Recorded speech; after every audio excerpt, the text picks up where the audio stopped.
இன்றைக்கி என்ன சமையல் பார்க்கலாம் வாங்க. வழக்கம் போல் சுட சுட சோறு தான். சுட சுட இல்லை, கொதிக்க சோறு. ஆவி எப்படி பறக்குது பாருங்களேன். இந்த அளவுக்கு சூடாக இருக்குது. இப்போ தான் இறக்கணுன்னே சாப்பாடு போட்டாச்சு. சுட சோறுக்கு வெள்ளிக்கிழமை இல்லையா, அதனால் முருங்கைக்காய், கத்திரிக்காய், கேரட் எல்லாம் போட்டு சாம்பார். அது வெள்ளிக்கிழமை அன்னைக்கு தான் பண்ணணுன்ட்டு வச்சே ஆகணும், சாம்பார் வச்சே ஆகணும்னு கட்டாயம்லாம் கிடையாது. வாரத்துக்கு ஒரு நாள் சாம்பார்னா சரி ஓகே, வெள்ளிக்கிழமைன்னு ஃபிக்ஸ் பண்ணிக்கலாம்னு சொல்லிட்டு ஃபிக்ஸ் பண்ணியாச்சு, அவ்வளோதான். வேற ஒன்றும் கிடையாது. மற்றவங்க மாதிரி வெள்ளிக்கிழமைனா சாம்பார் வைக்கணும் அப்படின்ற கம்பல்ஷன்லாம் கிடையாது. அது தேவைக்கு தகுந்த மாதிரி மாறிக்கும், அவ்வளோதான்.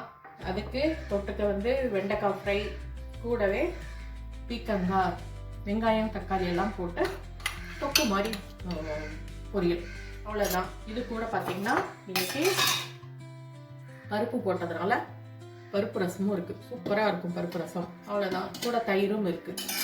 இந்த வீடியோ உங்களுக்கு பிடிச்சிருந்துச்சுன்னா லைக் பண்ணுங்கள், ஷேர் பண்ணுங்கள், கமெண்ட் பண்ணுங்கள். புதுசாக பார்க்குறீங்கன்னா சப்ஸ்கிரைப் பண்ணிக்கோங்க. தேங்க்ஸ் ஃபார் வாட்சிங். பாய்.